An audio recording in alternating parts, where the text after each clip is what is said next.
നിങ്ങളുടെ ഹൃദയത്തിൽ ഒരു ചിന്തയുണ്ടെങ്കിൽ അതങ്ങനെയുള്ളത് എന്തോ ഒരു കാരണമുള്ളത് കൊണ്ടാണ്. It is there for some reason. നമ്മൾ വലിയ കാര്യങ്ങൾ ദൈവത്തോട് ചോദിക്കാത്തത് കൊണ്ടാണ് വലിയ കാര്യങ്ങൾ നമുക്ക് കിട്ടാതെ പോകുന്നത്. മക്ഡൊണാൾഡ്സ് അവരുടെ സ്റ്റാഫിനെ ഒരാൾ ഓർഡർ ചെയ്യുമ്പോൾ ഒരു ചോദ്യം കൂടി ചോദിക്കാൻ പരിശീലിപ്പിച്ചു. ഒരാൾ ഹാംബർഗറും ഡ്രിങ്കും വാങ്ങിയാൽ അവർ ചോദിക്കും, sir, would you like to have some fries with that order? ഈ ഒരു ചോദ്യം അവർക്ക് ആദ്യത്തെ വർഷത്തിൽ $20 മില്യൺ അധികമായി നൽകിയത്രേ.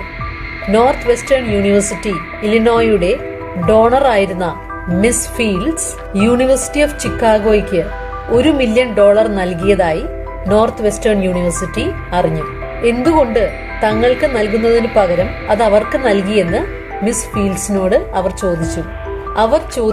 നിങ്ങൾ ചോദിച്ചില്ല എന്നതായിരുന്നു മറുപടി. അതുകൊണ്ട് ചോദിക്കുന്നതിൽ, വലിയ കാര്യങ്ങൾ ചോദിക്കുന്നതിൽ മടി കാണിക്കരുത്. മറ്റൊരു കാര്യം, ഇമ്പോസിബിൾ ആയ കാര്യങ്ങൾ ചോദിക്കുക. വാൾട്ട് ഡിസ്നി തന്റെ ബോർഡ് ഓഫ് ഡയറക്ടേഴ്സിന്റെ കൂടെ മീറ്റിംഗ് നടത്തുമ്പോൾ എങ്ങനെ പല ഐഡിയാസിലേക്കും എത്തുന്നു എന്ന് ഒരു പുസ്തകത്തിൽ പ്രതിപാദിക്കുന്നുണ്ട്.